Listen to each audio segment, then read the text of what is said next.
기도하겠습니다.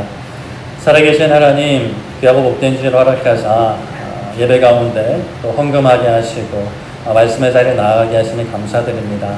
하나님, 참 경제적으로 어려운 이 시기를 지나가고 있습니다.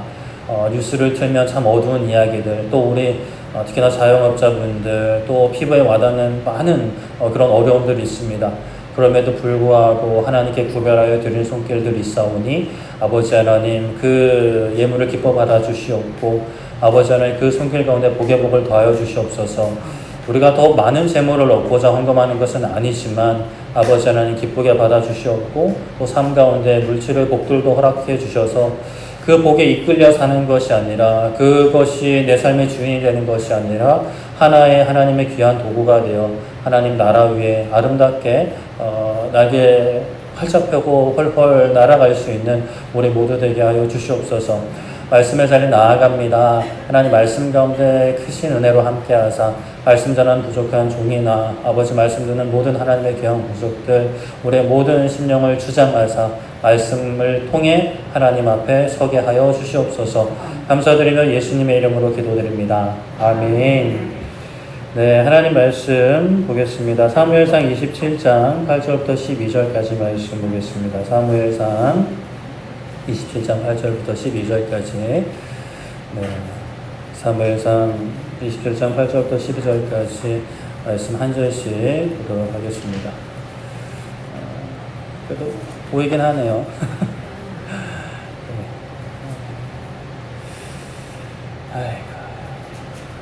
한 절씩 교독하도록 하겠습니다. 다윗과 그 사람들이 올라가서 구슬 사람과 기르스 사람과 아말렉 사람을 침노하였으니 그들은 옛적부터 술과 애굽 땅으로 지나가는 지방의 주민이라.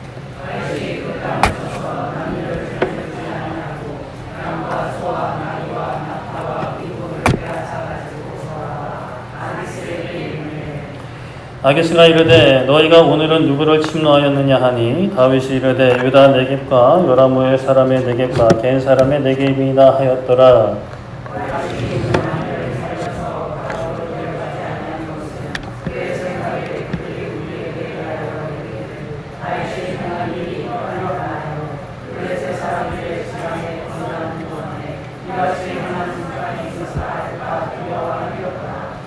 아기스가 다윗을 믿고 말하기를 다윗이 자기 백성 이스라엘에게 심히 미움을 받게 되었으니 그는 영원히 내 부하가 되리라고 생각하니라.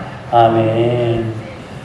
네, 오늘은 그 아기스의 거짓 믿음이라는 제목으로 말씀을 나누고자 하는데요. 우리 함께 또 힘차게 구호 한번 하고 잠깐, 이거 너무 부담스러우신가요? 괜찮은. 네, 한번 그래도 잠깨라는 의미에서 또 함께 했으면 좋겠는데 우리 오른손 한번 불 끄시고 한번 따라해 주시면 감사하겠습니다. 하나님만 예배합니다. 하나님만 경배합니다. 하나님만 사랑하며 하나님께 영광을 말씀드리겠습니다. 네, 이렇게 박수치면 또 잠도 깨니까요. 네. 여러분들은 세상에 얼마나 믿음을 가지고 살아가실까요? 참 세상에 믿고 살고 싶은데 믿을 만한 사람들이 별로 없다는 것을 경험하기도 하는 것 같습니다.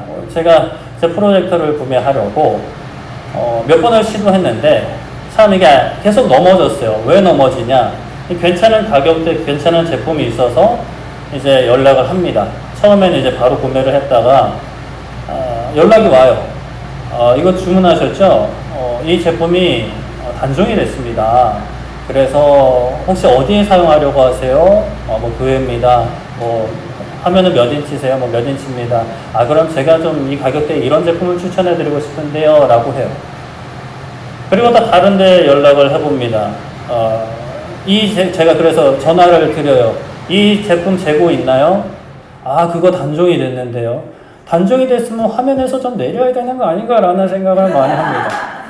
중고차를 살 때도 그렇고요. 또 이 전자제품을 살 때 왜 이렇게 하시는지 이해는 갑니다. 이렇게 해서라도 어떻게든 사람을 낚아서 자기들 매장에 있는 재고를 팔면 좋으시겠죠. 그러나 당하는 입장에서는 썩 유쾌하지 않은 이런 일들을 참 믿을 사람이 없다. 그래서 참 그래요. 우리가 내 어떤 업종이 아닌, 내 전문 분야가 아닌 일에 믿을 만한 사람을 안다. 뭐 의료업계든 또 어떤 뭐가 있을까? 뭐 자동차, 특히 자동차 관련해서, 그리고 뭐 핸드폰, 뭐 컴퓨터, 참 이런 것들에 대해서 믿을 만한 사람이 있으면 좋겠다라는 생각을 하는데, 여러분들은 어떠세요? 이런 어떤 세상에 살면서 여러분들이 혹시 좀 그런 일들로 일을 하고 계시다면, 우리 그리스도인들은 그렇지 않았으면 좋겠습니다. 허위 매물 같은 거 올려놓지 말고 그냥 정직하게, 우리가 돈을 많이 버는 게 목적이 아니잖아요. 적게 벌어도 그 적은 정직하게 벌고 그것을 통해 하나님 기뻐하시는 일을 하는 것이 그리스도인들이 해야 할 일이겠죠. 또 너무 그분들을 욕하는 것 같아서 좀 그렇긴 합니다만, 뭐 아름다운 공정거래 문화가 꽃피는 대한민국이 되길 바라고, 우리가 이제 저번 주에는 한번 살려주었던 사울이 다시 다윗을 잡으러 오는 그 말씀을 또 살펴보았죠. 하나님께서 사울과 그의 군대를 이제 재우셔가지고 다윗은 사울의 창과 물병만 가지고 멀리 떨어져 소리쳐서 자신의 무죄함을 증거했습니다. 사울은 이에 또 회개를 하지만 다윗이 사울에게 나아가지는 않았죠. 자신의 무죄함을 이야기했고, 자신이 사울에게 선대했던 것처럼 하나님께서 나에게 선하게 인도하실 것을 고백하고 선포를 합니다. 이러한 고백은 하나님을 믿는 거죠. 어떤 믿음이죠? 하나님께서 내가 선을 행하면 선으로 갚으신다라는 믿음입니다. 이러한 믿음은 참 선을 행하는 사람, 또 선을 행하고자 하는 사람에게 도전을 주고 위로를 주고 이제 힘을 주는데요. 근데 반대로 악을 행하는 사람에게는 두려움을 주죠. 하나님은 행한 대로 갚으시는 분이 맞습니다. 맞아요. 그런데 사실 그것이 또 안 맞는 부분들이 있는데, 행한 대로만 갚으시면 살아갈 사람이 없습니다. 물론 여기 계신 분들이야 그래도 선하게 살아오신 분들이겠지만 조금씩은 흠이 다 있기 때문이죠. 그래서 완전하신 하나님의 아들 예수님, 아무런 흠도 죄도 없으신 그 예수님께서 우리를 대신해서 우리의 그 흠을 덮으시려고, 우리의 죄를 지우시려고 우리를 대신하여 죽으신 거죠. 우리의 죄에 대한 값을 지불하신 것입니다. 하나님께서 우리가 갚아야 할 죄의 값을 대신 갚으신 거죠. 성경에 기록된 하나님의 그러한 역사를 보면 하나님의 성품을 많이도 볼 수 있는데, 죄에 대해서 진노하시고 하나님의 다른 것을 사랑하는 삶에 대해서는 징계하시지만 그 가운데 우리를 향한 사랑은 완전히 끊지 않으신다라는 사실. 우리가 구원을 받는 것은 하나님의 자녀가 되어 또 아버지께 구하는 것은 나의 삶의 어떤 선함의 근거에서, 제가 잘했으니까 하나님 이거 해주세요, 전 그런 수준이 아니라 우리를 선한 길로 인도하시는 예수님의 죽으심과 부활의 근거에서 하나님 인도해 주세요, 도와주세요 라고 구하는 거죠.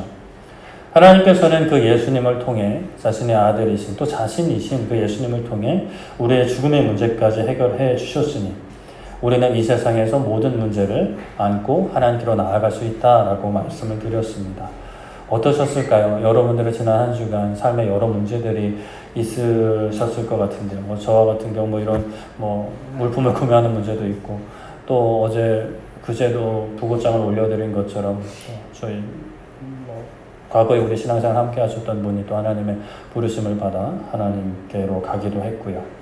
그러한 모든 상황 가운데 어떤 우리가 해결할 수 없는 많은 인생의 문제들, 그러한 문제들, 물론 우리가 애써야 되는 부분들이 분명히 있지만, 그러나 가장 기본적으로는 하나님 앞에 안고 나아가서 하나님 이거 보시라고, 하나님 인도해달라고, 해결해달라고 기도할 수 있는 우리 모두 되기를 소망하고 축복합니다. 오늘은 이제 다윗이 자신의 무죄함을 증명하고 이제 대화가 일단락 되고요. 다윗은 자기 길로 가고 사울도 자기 있던 곳으로 돌아갑니다. 이에 다윗은 유다 땅이 아닌 블레셋 땅으로 이제 피하는데요. 이제 다윗 생각에는 이런 거예요. 이러다 언젠가는 잡히겠다라고 생각을 해서 이방 땅으로 피하자라고 이제 생각을 한 거죠.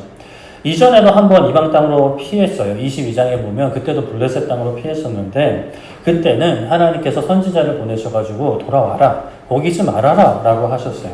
그런데 이번에는 그런 말씀을 안 하세요. 그 다윗을 버리신 게 아니라 또 그곳에서도 이제 함께 하시는 모습을 우리가 계속 볼 수 있는데, 다윗이 누구에게 가느냐? 블레셋 지역에 있는 그 가드라는 그 민족의 왕 마옥의 아들 아기스, 약간 뭐 애기용품 비슷하게 이름이 생겼는데 뭐 그런 건 아니고 아기스라는 그 사람이 갑니다. 이스라엘이 있으면 이렇게 서쪽 지역이에요. 서쪽에 지중해 있잖아요. 지금 그 가자 지구가 블레셋 지역이거든요. 그 지역으로 가는 거예요. 우리가 이제 아시는 분은 아시겠지만 그 블레셋과는 사이가 안 좋습니다. 블레셋의 큰 용사였던 그 골리앗을 이제 다윗이 한 번에 이제 쓰러뜨려 버렸기 때문에 블레셋 사람들에게는 두려움의 대상이기도 하고 원수이기도 하거든요. 그래서 사이가 좋을 것도 없는데, 그래서 21장에 보면 이제 그때도 21장, 22장 거쳐서 그때도 이제 아기스한테 한번 갔을 때 어떻게 했느냐? 신하들이 저 사람 저 다윗 아니냐? 그 사울이 죽인 자는 천천히고 다윗이 죽인 자는 만만이라고 하는 그 이스라엘 백성들이 막 떠받드는 그 다윗 아니냐라고 했을 때 다윗이 어떻게 했죠? 그때는 아직까지 막 이제 상황에 쫓기고 막 그래서 그런지 믿음이 연약해져서 그런지 미친 척을 하는 거예요. 막 벽에 막 이러면서 막 침을 막 질질 흘려가지고 아기스가 볼 때, 야, 이 동네 지금 미친놈이 없어가지고 저 미친놈 하나 더 데려왔냐? 이런 식으로 해서 쫓아내죠. 그래서 겨우 이제 그때는 도망치게 되는데, 이번에는 그렇게 하진 않고 아예 그냥 자기가 함께한 600명과 함께 가는 거예요. 약간 좀 망명에 가깝게 이렇게 가는 거죠. 아기스는 다윗을 받아들입니다. 다윗이 계속 이제 도망치는 상황을 아기스도 알았을 거고, 아기스도 다른 신하들도 별 말이 없었던 것으로 보여요. 그런 상황에서 아기스가 일단 다윗을 받아들이고, 다윗은 아기스에게 지방 성읍 중에 하나를 달라 합니다. 이게 좀 뻔뻔하게 달라는 게 아니라, PS니 왕과 제가 어떻게 이 미천한 제가 함께 할 수 있겠습니까? 이 도성에서 함께 할 수 없으니 저 변방에 좀 장소 마련해 주시면 제가 좀 지내겠습니다. 라고 부탁을 드리는 거죠. 그래서 아기스가 시글락이라는 동네를 다윗에게 주고 살게 하는 거죠. 자, 그렇다면 여기서 아기스가 왜 다윗을 선대했을까? 꿍꿍이가 있었어요. 물론 이 모든 과정을 하나님께서 인도하기는 하시는데, 아기스가 꿍꿍이가 있습니다. 바로 다윗을 자기 편으로 만들기 위해서죠. 다윗은 그 시글락을 지내면서 그 그술과 기르스, 아말렉이라는 동네의 사람들을 이제 공격했다라고 하는데요. 약탈이라고도 할 수 있는데 사실 좀 원래 원수였던 그런 사이였습니다. 그들은 옛날부터 그 술과 애굽 땅으로 지나가는 그 동네, 그 길목, 그 이스라엘 그 아래쪽에 사는 그 사람들이었는데, 다윗이 그 땅을 쳐서 그들을 살려두지 않고요, 양과 소, 나귀와 낙타, 의복을 빼앗아 가지고 아기스에게로 갑니다. 그래서 아기스에게 가서 제가 이 전리품을 얻었습니다. 왕께 바칩니다. 이러고 이제 뇌물을 선물을 드리는 거죠. 그래서 아기스가 물어보는 거예요. 이거 어디서 났냐? 누구를 침노했냐? 누구를 약탈했냐? 아주 잘했다라고 했는데, 다윗이 그때 뭐라고 대답하냐? 유다 네겝과 여라모의 사람의 네겝과 겐 사람의 네겝이라고 답을 합니다. 그 사람들이 대충 어떤 사람들이냐? 다윗과 같은 유다 민족들 또는 유다와 가까이 지내는 그런 동네에 사는 사람들을 언급을 하는 거예요. 다윗이 진실을 말하고 있어요? 거짓말을 말하고 있어요? 거짓말을 말하고 있는 거예요. 하나님을 믿는 사람이 어떻게 거짓말을, 근데 이제 거짓말을 하는 거예요. 다윗의 이런 거짓말에 가드왕 아기스가 어떤 생각을 했을까? 사무엘상 27장 12절에 보면 아기스가 다윗을 믿고 말하기를, 다윗이 자기 백성 이스라엘에게 심히 미움을 받게 되었으니 그는 영원히 내 부하가 될 거다 라고 생각을 합니다. 아기스는 인재의 욕심이 있었던 것으로 보여요. 사실 그런 부분을 생각하면 아기스는 좀 현명한 왕이라고 할 수가 있겠죠. 아무리 이전의 적대관계이라 하더라도 그곳에서 팽당하고 이제 떠도는 상황이라면 그때 거두어주면 이제 나를 의지하게 되고 또 내 편이 될 수 있다. 또 그 사람이 유능한 사람일수록 내 아래에 둘 수만 있다면 사실 좋은 거죠. 다윗이 사울에게 쫓기다가 결국에 이제 자기 지역으로 망명을 해서 또 유다 사람들을 또 공격한다라고 하니까, 이 다윗 이제 완벽하게 유다 사람들과는 원수가 되겠구나. 이제 내 사람이다. 라고 이제 생각을 하는 거예요. 그러나 다윗은 지금 거짓말을 하고 있다라는 게 이제 아기스 입장에서 문제인 거예요. 자, 아기스는 다윗을 어떻게 했다고요? 어떻게 했어요? 미워했어요? 믿었다. 믿음을 가지고 있었어요. 근데 그 믿음은 어떤 믿음이에요? 거짓된 믿음이에요? 진실된 믿음이에요? 자, 이것은 우리가 잘 분별해야 됩니다. 아기스 입장에서는 진실된 믿음이야. 왜? 다윗을 믿는 거예요. 다윗을 속이려고 하지 않아요. 근데 문제는 뭐예요? 다윗이 속이고 있는 거예요. 그럼 그 믿음은 아기스 입장에서는 진실된 믿음이지만 실제로는 거짓 믿음인 거죠. 아무런 열매도 얻을 수 없는 믿음인 거예요. 물론 다윗이 당장 아기스를 해치고자 하는 마음은 없었습니다. 그러나 유다 민족을 공격한 것 아니었죠. 유다 민족이 원수로 생각하는 그 적대 관계에 있는 애들만 이제 골라가지고 막 때려 부수면서 약탈하고 그것을 얻고 또 아기스한테도 일부 주고 했던 거예요. 세상에서 사람들은 이런 말을 하는 분들이 계세요. 무엇을 간절히 바라고 믿으면 그대로 이루어진다. 우리 2002년에 사실 이것도 정말 벌써 옛날이 되어버렸네요. 그때는 이제 꿈은 이루어진다. 막 이러면서 그럴 때가 있었습니다. 우리 어린 친구들. 진짜 막 말도 안 되는 일이, 사실 개최국적 버프를 받긴 했지만, 4강까지 올라가는 엄청난 역사가 이루어졌죠. 그래서 사람들이 정말 간절히 바라고 확실히 믿으면, 내 안에 확고한 믿음이 있으면 그 믿음대로 이루어진다. 라고 이야기를 하고 또 그렇게 믿고 이제 살아가는 분들이 계세요. 여러분들은 어떻게 생각하실까요? 그럴까요? 믿으면 그대로 이루어질까요? 그냥 여러분들 지난 날을 한번 돌이켜보면 잘 안 되거든 여러분들의 믿음이 부족했습니다. 이렇게 이야기하는 분들도 계시지만 글쎄요, 저는 그렇게 생각하지 않습니다. 믿는다고 다 이루어질 것 같으면 글쎄요, 이 세상이 좋아질까요? 나빠질까요? 좋아질 수도 있고 혼란스러워질 수도 있을 것 같은데, 자, 우리가 그리스도인이잖아요. 그러면 우리는 하나님을 믿는 사람들, 예수님을 믿는 사람들입니다. 자, 그렇다면 그냥 제가 생각하는 대로 믿는 대로 다 이루어지지 않는다라고 그런 어떤 전제를 가지고 우리의 믿음을 좀 생각해 보면, 하나님을 믿는다라고 하는 것이 무슨 의미가 있는가라는 또 생각을 하는 분들이 계실 것 같아요. 자, 일단은 짚고 넘어가야 될 믿음은 중요합니다. 믿음은 굉장히 중요해요. 그러나 우리가 믿음을 생각할 때 내 믿음이 확고한가 그것도 나중에 또 다루겠지만 중요한데, 그 이전에 믿음의 대상, 내가 무엇을 믿는가, 누구를 믿는가가 사실 더 중요하다라는 거예요.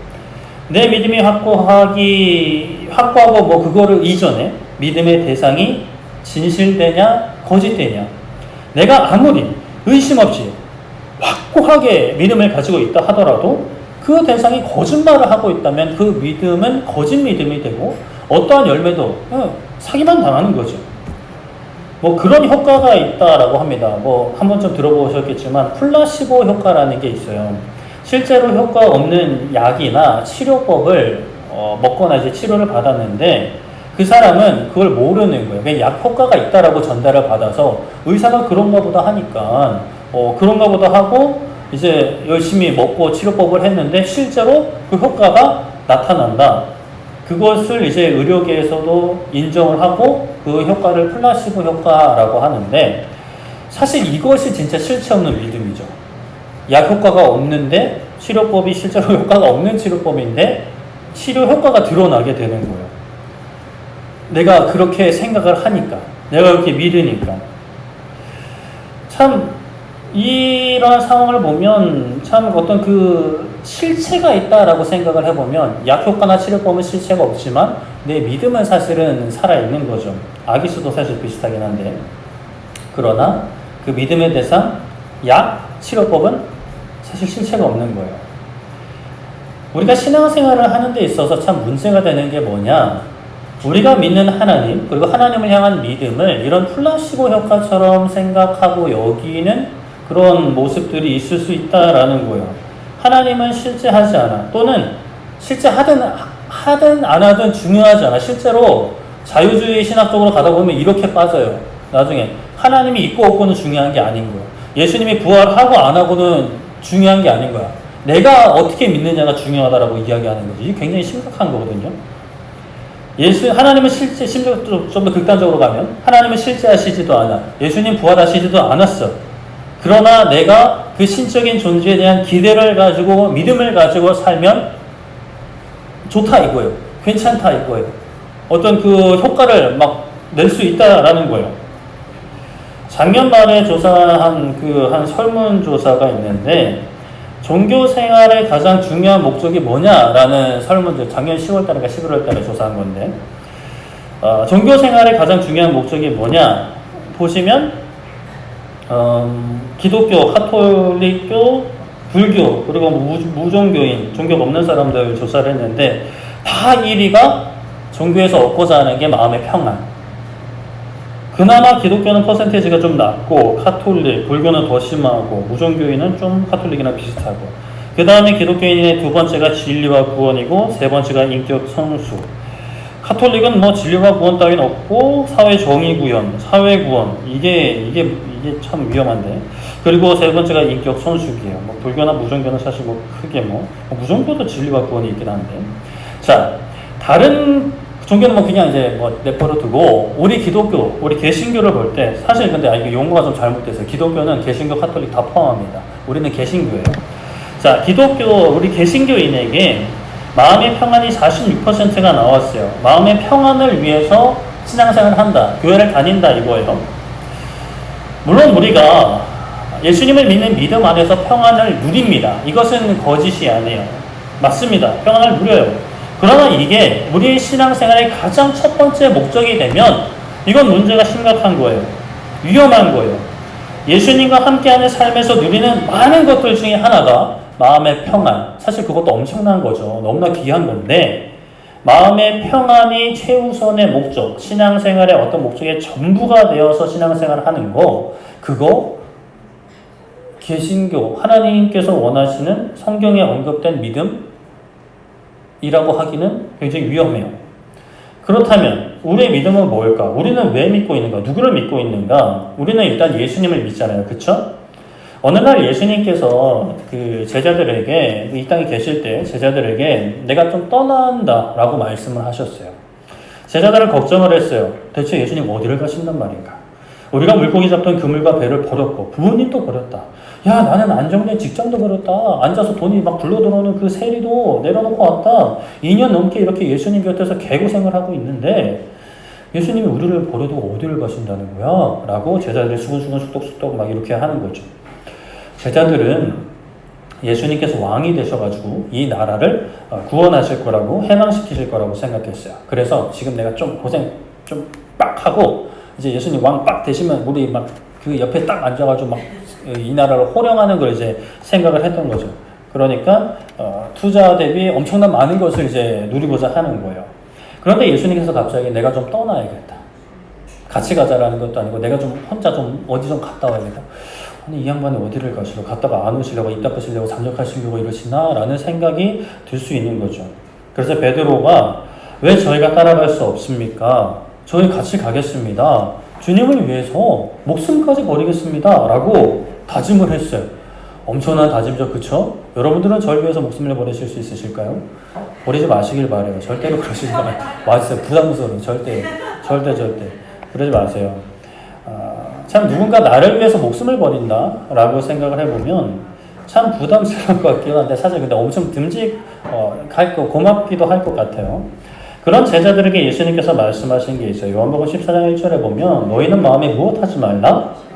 근심하지 말라. 하나님을 믿으니 또 나를 어떻게 하라고요? 믿으라. 마음에 근심하지 말래요. 내가 너희를 잠시 떠난다 해도 두려워하거나 근심하지 말라 하십니다. 너희가 하나님을 믿는 것처럼 나를 믿어라 라고 하세요. 이런 거죠. 내가 너희를 버리겠니? 내가 너희를 모른 척 하겠니? 내가 너희를 괴롭게 하겠냐? 내가 떠난다 한더라도 내가 너희들을 뭐 버리고 가겠니? 나를 좀 믿으라는 거야. 친절하게 막 프레젠테이션 하면서 뭐 이렇게 할 거고 3일 뒤엔 이렇게 할 거고 뭐 열흘 뒤엔 이렇게 할 거고 언제 내가 다시 올 거고 이런 거 하지 않으세요. 믿어 라고 굉장히 불친절하게 믿으라 하시는 거죠. 그리고 예수님께서 잠시 가시는 이유는 아버지 집에 너희를 위하여 거처를 예비하러 가신다고 사실 친절하게 말씀을 하세요. 좀 이해가 안 되긴 해요. 이때 당시 제자들에게는. 그리고 거처가 예비되면 다시 와서 너희를 인도하여 영접할 것이고 나 있는 곳에 너희도 있게 할 거야 라고 말씀을 해주세요. 이 아버지 집은 영원한 하나님 나라 저천국을 의미하는데 그러나 제자들은 아직 이해를 못하고 있죠. 제자들은 이 땅의 나라만 생각하고 있으니까 눈에 뭐만 보인다고 자기들이 보고 싶은 것만 계속 보고 있으니까 예수님이 말씀하시는 건 이따만한 건데 이따만한 거 보지 못하고 여기만 계속 보고 있는 거예요. 그러니까 힘든 거죠. 이어서 예수님은 제자들이 이미 예수님이 가시는 길을 아신다라고 하시거든요. 그러나 도마라는 제자가 이렇게 말씀을 드려요. 예수님, 저희가 예수님이 가시는 길을 알지 못하고 그 길을 어떻게 알겠습니까? 저희 모르겠습니다. 저희가 뭘 알고 있습니까?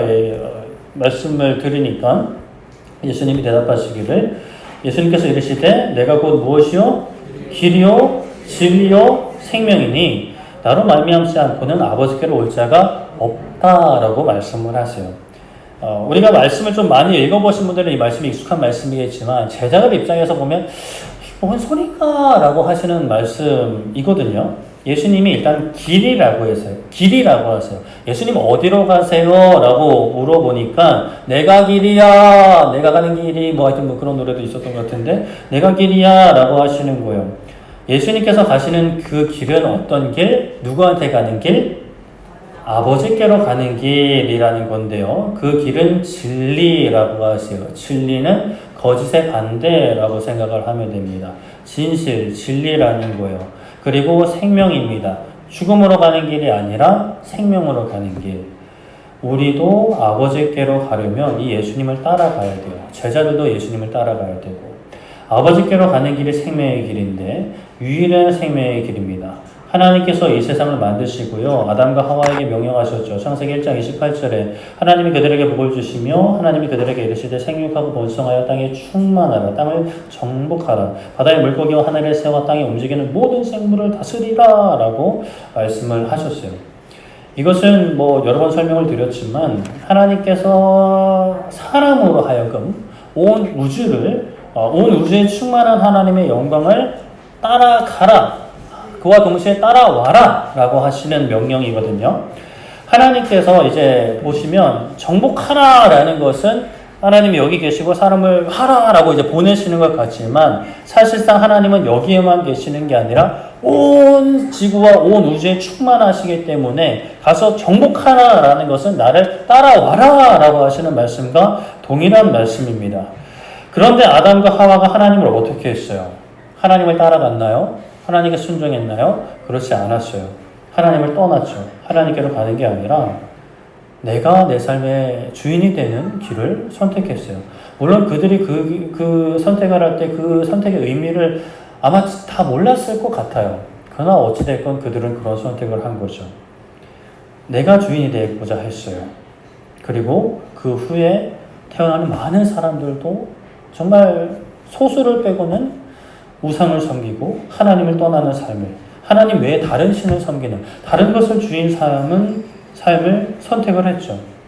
자신들을 구원하시는 하나님이 아니라 지금 당장 나에게 쾌락을 주는 이방신들 보면 좋아 보이거든요. 재밌어 보이거든요. 아주 그냥 육체적인 쾌락이 막 가득가득하거든요. 그런 이스라엘을 향해서 하나님께서는 아담과 하와에게 처음 명령하신 게 나를 따라와라 라는 명령이셨다면 그 이후에 계속해서 범죄하는 이스라엘을 향해서 어떤 명령들을 하시냐. 이사야 55장 7절 같이 읽어볼까요? 시작. 악인은 그의 길을 불의한 자는 그의 생각을 버리고 여호와께로 돌아오라. 그리하면 그가 긍휼히 여기시리라. 우리 하나님께로 돌아오라. 그가 너그럽게 용서하시리라. 아멘. 이사야 선지자를 통해서 말씀하시는 거죠. 돌아와라. 돌아와라. 하나님을 떠나서 너희 마음대로 살던 그 삶에서 돌이켜 돌아와라. 그러면 이렇게 혼내는 게 아니라 긍휼히 여긴다. 돌아와라. 그러면 너그럽게 용서하실 것이다. 돌아오기만 해라. 돌아오기만 해라. 그러니 돌아와라 라고 말씀을 하시는 거죠. 그런데도 어떻게 해요? 돌아와요? 안 와요? 돌아와요. 안 와요. 그래서 하나님 어떻게 하셨어요? 한번 뒤엎긴 하셨는데 결국에는 어떻게 하세요? 그래서 예수님이 직접 오신 거예요. 하도 안 오니까. 못 오니까. 그래서 예수님이 오셔서 우리를 얽매이고 있는 죄의 사슬을 끊으신 거예요. 마치 막 영화 같은 데 보면 그런 장면들 있잖아요. 구출하는 그 악당한테 끌려간 가족들이든 뭐든 옆집 소녀든 이렇게 구해내는 그런 영화들 있잖아요. 악당들의 손에 납치돼 막 감금돼서 살려주세요 막 이러고 있던 그 아이를 막 풀어주고 얼른 가 막 이러면서 얼른 나가 이러면서 막 남겨진 애들을 막 죽이면서 막 건물에 막 폭삭 무너지는. 그런데 주인공이 죽은 줄 알았는데 갑자기 멀리서 막 저벅저벅 걸어오는 그런 모습들. 예수님께서 죽으셨어요. 예수님도 죽으셨어요. 죄와 사망의 어떤 그 모든 책임을 떠안고 죽으셨어요. 그런데 이제 그 죽으신 줄 알았죠. 제자들도 다 끝난 줄 알았어요. 근데 예수님이 다시 살아나신 거예요. 부활하신 거죠. 이 땅에도 역사 가운데 이제 잠시 그 죽음의 상태에 이르렀다가 다시 살아난 그런 일들이 있어요. 심정지가 되고 이제 사망 선고가 내려졌는데도 이제 살아난 경우들이 있어요. 그러나 예수님의 부활은요, 예수님의 살아나심은요, 그런 수준이 아닙니다. 완전한 부활, 더 이상 죽음이 없는 완전한 부활로 살아나신 거예요. 그렇게 예수님은 하나님 아버지께로 나아가는 길을 열어주신 거죠. 아주 친절하게 길을 열어주신 거예요. 하나님께서 예수님을 보내시면서 우리에게 하시는 말씀, 많은 말씀들이 있는데 사실 어려운 거 아닙니다. 어렵지 않아요. 돌아오라 라는 거예요. 어떻게 돌아가요? 어디로 가요? 내가 길이다. 나를 통해 가자. 나와 함께 가자. 나를 따라와라 라고 하시는 거죠. 너가 더 이상 너 인생의 주인이 되는 삶 말고, 너가 너의 주인이 되지 말고, 내가 너의 아버지가 되고, 내가 너의 친구가 되고, 내가 너의 주인이 되는 삶으로 돌아와라 라고 말씀하시는 거예요. 그런데 아까 계속 살펴본 요한복음 14장의 제자들은 아직까지는 예수님이 하시는 말씀을 다 이해를 못 합니다. 예수님이 떠난다고 하시니까 거기만 이제 이게 박혀버려가지고 다른 건 못 듣고 있는 거예요. 거기에만 집중하고 떠나신대 왜 저래 막 이렇게 하고 있는 거죠. 그래서 예수님이 계속 말씀하시는 거 아주 그냥 확답을 하시는데 14장 18절에 내가 너희를 고아와 같이 버려두지 않겠다. 너에게로 올 거야. 잠시 떠나는데 올 거야. 라고 말씀을 하시는 거죠. 그 간증 프로그램들을 보면 그런 간증들을 비슷한 간증들을 좀 보긴 하는데 어떤 분 간증도 보니까 어릴 때 어머니랑 이제 터미널에 갔는데 그때 막 맛있는 음식 사주고 좋은 옷 입히고 엄마가 조금 있다가 누구 만나고 올게 라고 하고 그대로 이제 엄마는 사라진 그대로 고아가 되어버린 보육원에서 자라게 된 그런 스토리를 듣기도 했는데요. 예수님이 내가 금방 올게 라고 하시는 말씀 그런 어떤 며칠 밤만 지나고 돌아올게 이런 이야기가 아닌 것이죠. 예수님은 성공해서 돌아와서 만난 것도 많이 사주고 장난감도 많이 사줄게 이러면서 돌아오지 않는 길을 가는 분이 아니십니다. 요한복음 14장 19절 20절 조금 있으면 세상은 다시 나를 보지 못할 것이로되 너희는 나를 보리니 이는 내가 살아있고 너희도 살아있겠습니다. 그날에는 내가 누구 안에? 아버지 안에. 너희가 누구 안에? 내 안에. 내가 너희 안에 있는 것을 너희가 알게 될 거야 라고 말씀을 하세요. 요한복음 14장 시점에서 예수님은 아직 죽지는 않으셨죠. 죽을 준비를 하고 계세요. 사람들은 제자들도 그 의미를 다 모르지만 죽으면 세상은 보지 못합니다. 그리고 또 하늘 올라가시면 눈으로 보지 못하는데 일단 예수님 살아나셨습니다. 그날에 예수님 부활하시고 또 조금 있다가 이제 승천하시고 약속하신 성령님을 보내주시면 예수님이 아버지 안에 우리가 예수님 안에 예수님이 우리 안에 있다라는 것을 깨닫게 될 거야 라고 말씀하고 계시는 거예요. 그 일이 실제로 예수님의 그 12제자들과 함께 기도했던 오순절 다락방에 있었던 그 제자들에게 일어났고 그리고 오랜 역사 가운데 많은 우리 믿음의 선배들에게 일어났고 오늘날 살아가는 우리들에게도 임했고 임해야 되는 일인 것입니다. 사도 바울이 고백을 했어요. 어떤 고백을 했죠? 갈라디아서 2장 20절에 같이 읽어볼까요? 시작. 내가 그리스도와 함께 십자가에 못 박혔나니 그런즉 이제는 내가 사는 것이 아니요 오직 내 안에 그리스도께서 사시는 것이라. 이제 내가 육체 가운데 사는 것은 나를 사랑하사 나를 위하여 자기 자신을 버리신 하나님의 아들을 믿는 믿음 안에서 사는 것이라. 아멘. 여러분들 저번 주 어떻게 사셨어요? 무엇을 위해 사셨어요? 뭐를 향해서 사셨어요?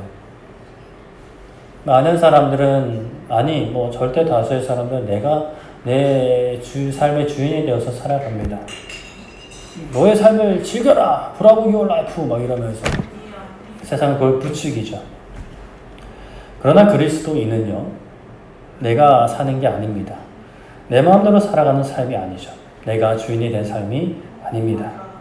예수님을 영접했잖아요. 예수님을 모셨잖아요. 그러면 손님처럼 모시고 그냥 적당히 대접해주고 내가 주인으로 계속 남아있는 그런 게 아니에요. 모시고 주인의 자리에 앉게 해드리는 거예요. 그럼 어떻게 해요? 나는 이제 그분의 종이 되는데 종으로만 살지 않게 하시고 자녀로 삼아주시는 거죠. 그래서 아버지 되시는 하나님의 뜻대로 살아가면 아버지께서 모든 것을 책임지시는 인생이 되는 거예요. 내가 육체 가운데 살아요. 예수님을 믿었다고 해서 막 내 육체가 막 호로록 막 변하면 그런 거 없어요. 이 육체 마찬가지예요. 그러나 이제는 예수님을 영접하면 나를 사랑하셔서 나를 위해 자기 자신을 버리신 십자가에 죽기까지 순종하신 하나님의 아들 예수님을 믿는 믿음 안에서 살아가고 그 믿음은 거짓된 믿음이 아닌 실체가 없는 그런 플라시보 효과가 아닌 실제로 지금도 저 하나님 보좌 우편에 살아계시고 반드시 이 땅에 다시 오실 그 예수님을 믿는 믿음 안에서 살아가고 그 믿음은 동시에 예수님의 영인 성령님이 동행하는 삶을 사는 거예요. 하나님이 우리 안에 계시고 그 하나님과 함께 살아가는 삶인 것이죠. 이게 그리스도인들의 믿음인 거예요. 할 수 있다. 할 수 있다. 할 수 있다. 이렇게 그냥 물론 그분도 열심히 노력을 하시고 이렇게 하시는 거지만 실체는 없는데 내가 긍정적으로 생각을 하니까 내가 기대하니까 할 수 있다 할 수 있다 하니까 약효과가 나타나는 그런 플라시보 효과 아닙니다. 실체가 있어요. 엄밀히 이야기하면 우리가 믿든 안 믿든 실체는 변하지 않아요. 예수님 지금도 살아계시죠. 하나님 보좌 우편에 앉으셔서 우리를 위하여 친히 간구하고 계시고요. 우리가 갈 집을 준비하고 계시고 우리의 삶을 살피고 계십니다. 그리고 성령님을 보내주셔서 지금도 함께하고 계시는 거예요. 버려두지 않으시는 거예요. 그 하나님께서 우리 안에 살아계십니다. 어떠한 관념도 아니에요. 착각도 아니에요. 정신찰랑도 아니에요. 그냥 마음 평안하라고 생각하는 종교 아닙니다. 실제입니다. 실제가 아니라면 저부터 당장 때려치고 돈 벌러 밖으로 나갈 것 같아요. 우리가 24시간 하나님 바라보기 운동을 하고 있습니다. 24시간 하나님을 바라본다라는 것은 전혀 보이지 않는 하나님을 계속해서 억지로 생각하고 자기 최면을 걸고 스스로 가스라이팅 하는 거 아니에요. 내 안에 실제하시는 하나님, 내 안에 하나님이 24시간 계시거든요. 그 하나님을 의식하는 거고요, 신뢰하는 거고요, 의지하는 것이고요, 감사하는 것이고 찬양하는 거예요. 기도하는 거예요. 하나님께서 이미 24시간 우리와 함께 하시니 우리가 24시간 하나님 바라보는 거 사실 그렇게 어려운 거 아니에요. 그냥 불편할 뿐이지, 부담될 뿐이지, 힘든 거 아니에요. 오히려 이게 진짜 믿어지면 하나님이 내 안에 없는 것처럼 살아가는 게 두려운 거고 괴로워지는 거예요. 계속 함께 있던 분이 나와 함께 하지 않는 내 음성을, 내 기도를 듣지도 않으시고 어떤 음성도 들려주시지 않는 그 상태가 진짜 두려웠고 진짜 괴로운 거죠. 아기스는 다윗을 믿었어요. 그런데 다윗은 거짓말을 했죠. 오늘날 우리에게 마귀는 거짓말합니다. 너 자신을 믿어라. 너의 경험을 믿어라. 돈을 믿어라. 친구를 믿어라. 선배를 믿어라. 자녀를 믿어라. 사람은 믿지 말고 문서를 믿어라. 이런 일들을 거짓말을 해요. 중요하죠. 나 자신을 바로 이해하고 경험을 잘 분석하고 돈도 잘 관리하고요. 친구들과의 관계도 잘 지내야 되고 선후배도 잘 지내고 자녀도 잘 양육하고 남편과 아내 사랑하고 부모를 공경해야죠. 그러나 그 모든 것으로 우리의 인생을 구원받을 수는 없어요. 크고 작은 문제가 해결되기도 합니다. 그러나 우리의 인생 전체를 구원할 수는 없습니다. 구원은 오직 하나님께 가는 게 구원이고, 하나님께 가는 유일한 길은 예수님밖에 없어요. 우리는 아버지로부터 나와서 아버지께로 갑니다. 하나님이 이 세상을 만드셨고요. 모든 세상은 아버지 하나님께로 가요. 어쩔 수 없어요. 가기 싫다고 해도 갑니다. 그리고 하나님 앞에 서게 됐을 때 모든 사람이 다 한 곳으로 가는 게 아니에요. 갈립니다. 예수님 안에 있는 자들과 예수님 밖에 있는 사람들 갈려져요. 예수님께서 말씀하셨습니다. 나는 길과 진리 생명이다. 예수님 밖에는 길이 없어요. 예수님 밖에 아웃사이드에는 길이 없어요. 예수님 밖에는 진리가 없습니다. 예수님 밖에는 생명이 없어요. 누군가는 배타적이라고 이야기하지만, 고집불통, 기독교 못된 놈들 이렇게 이야기하지만 어쩔 수 없어요. 진리는 진리예요. 진리는 배타적일 수밖에 없어요. 예수님 안에 있는 자들은 하나님 나라에서 잔치를 누리게 될 거고, 아닌 자들은 밖에서 슬피 울며 이를 갈게 될 것입니다. 이 예수님 안에 있을 때 우리는 거기에 부어주시는 추가적인 복, 참된 평안을 누리게 됩니다. 이 땅에서의 고난 사라지냐? 아니에요. 주일날 공부 안 한다고 더 좋은 성적 맞느냐? 그건 또 아니에요. 내가 열심히 공부해야 하나님이 또 지혜 주셔야 좋은 성적 맞는 거예요. 예수님 안에 거하는 이들에게 주어지는 참된 평안은요, 어떤 평안이냐? 영원한 승리, 최후 승리에서 오는 평안입니다. 모든 결말을 알고 있는 자의 평안인 거예요. 그렇기에 어떤 면에서는 오히려 인생이 시시해질 수가 있어요. 왜? 어차피 하나님이 다 갚으시니까요. 요한복음 16장 33절에 이것을 너에게 이르는 이것은 아까 우리 요한복음 14장부터 말씀하셨던 그 모든 것을 마무리하면서 말씀하시는 거예요. 내가 이 모든 내가 너희를 떠난다, 다시 온다, 나를 믿어라 라고 하는 모든 이야기, 너희들 지금 막 부담스럽고 막 두렵고 하겠지만 내가 이것을 너희한테 말하는 것은 너희로 내 안에서 무엇을 누리게 하려 함이라? 평안을 누리게 하려 함이라. 세상에서 너희는 환난을 당할 거야. 너희 꽃길만 걸을 거야? 아니에요. 너희 환난을 당할 거야. 그러나 두려워할 필요 없어. 오히려 용기를 내. 담대해. 내가 세상을 이겼어. 이미 이겼어. 그러니 너희는 영적인 싸움을 감당하지만 이미 이긴 싸움을 감당하는 거야. 그러니 두려워하지 마. 내가 너와 함께 할 거야. 너를 이기게 할 거야. 너의 모든 것을 갚아줄 거야 라고 말씀을 하시는 거죠. 그분이 함께 하시는 거예요. 24시간 함께 하시는 거예요.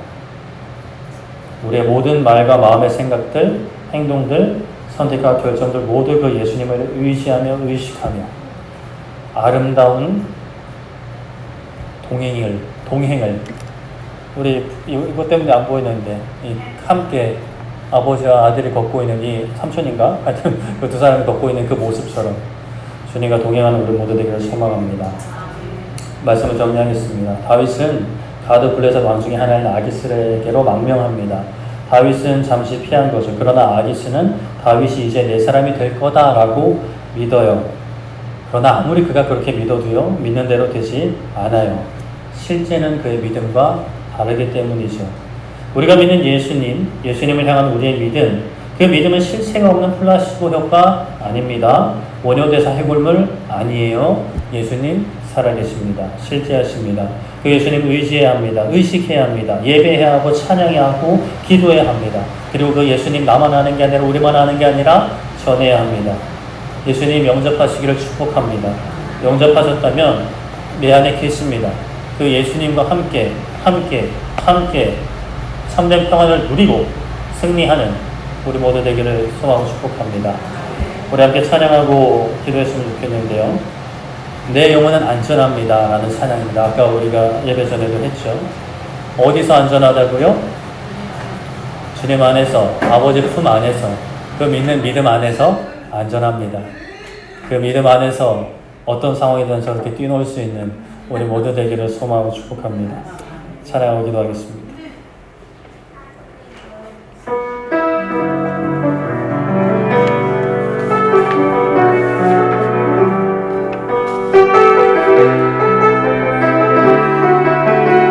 내 아버지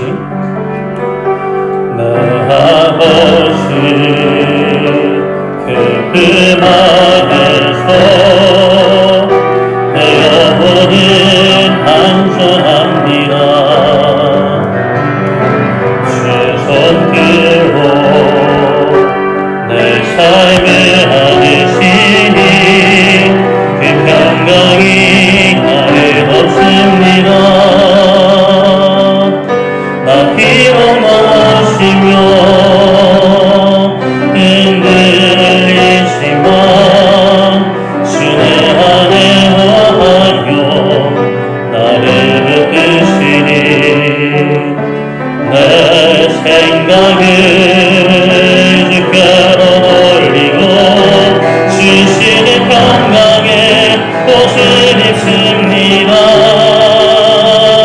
주 약속 안에서 내 영혼 평안해 내 뜻보다 크신 주님의 계획 하시네. 두려움 다 내려놓고 주님만 의지해 주 안에서 내 영혼 안전합니다. 내 아버지 내 아버지 그 안에서 내 영혼은 안전합니다. 주 손길로 내 삶을 안으시니 그 평강이 나를 없습니다. 나 비로 넘어지며 흔들리지만 주의 안에 거하며 나를 붙드시니 내 생각을 주께로 올리고 주시는 평강에 옷을 입습니다. 주 약속 안에서 내 영혼 평안해 내 뜻보다 크신 주님의 계획 나 신뢰해 두려움 다 내려놓고 주님만 의지해 주 안에서 내 영혼 안전합니다. 난 예수님으로 충만합니다. 난 예수로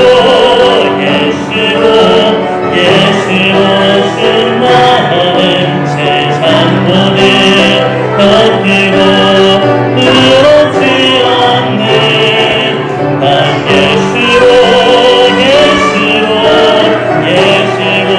충만하는 영원한 내 안에 살아게 난 예수님으로 충만하기 원합니다. 난 예수로 충만하는 세상 모든 불타고 두렵지 않는 난 예수로 충만하는 영원한 내 안에 살아계시네. 아멘. 저희 기도할 때 하나님 예수님 믿기 원합니다. 그분 안에서 안전하기 원합니다. 하나님 실체 없는 믿음이 아닌 거짓을 붙잡고 헛된 것을 붙잡고 살아가는 인생이 아닌 실제하시는 예수님 붙잡는 인생 되게 하여 주시옵소서. 그 예수님이 내 삶에 가득하여서 충만하여서 그 안에 평안을 누리고 기쁨을 누리고 감사를 누리는 인생 되게 하여 달라고 우리 주 한번 외치고 기도하도록 하겠습니다. 주여 살아계신 하나님 아버지 이 시간 우리가 말씀을 붙잡고 기도합니다. 하나님 세상에 헛된 것들을 붙잡고 거짓된 것들을 붙잡고 이것이 나를 안전하게 해줄 거라고 이것이 내 인생을 책임져 줄 것이라고 이것만 이루면 내가 행복할 것이라고 내 걱정이 사라질 것이라고 스스로 생각하고 속고 속이며 살아가지만 하나님 우리는 그런 실체 없는 믿음이 아닌 실제하시는 예수님 지금도 살아계시고 내 삶을 다스리시고 인도하시는 하나님 내가 사망의 음침한 골짜기를 지나고 있을지라도 내가 고난 가운데 고통 가운데 있을지라도 나를 안위하시고 보호하시고 인도하시는 그 주의 크신 팔을 바라보기 원합니다. 하나님을 의지하기 원합니다. 하나님을 의지하고 세상을 의지했던 것들이 있다면 용서하여 주시옵고 아버지 다시 한번 주님을 의지하오니 그 주님 안에 우리가 참된 평안을 누리게 하여 주시옵고 걱정 없고 두려움 없이 담대하게 나아가 어떠한 환란에서도 믿음의 승리를 맛볼 수 있는 삶이 되게 하여 주시옵소서. 주님 은혜 베풀어 주시옵소서.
살아계신 하나님, 세상 속에 긍정적인 사고, 또 내가 믿으면 아버지 하나님 실책 없는 약이지만 내 병을 낫게 해주는 그런 아버지 세상의 믿음이 아닌 실체가 있는 믿음으로 살기를 원합니다.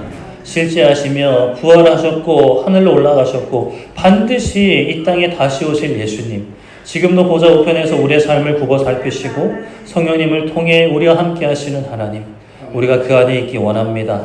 주님이 우리 안에 계시고 우리가 주님 안에 있기 원합니다. 주님을 믿는 믿음 안에 살아가기 원합니다.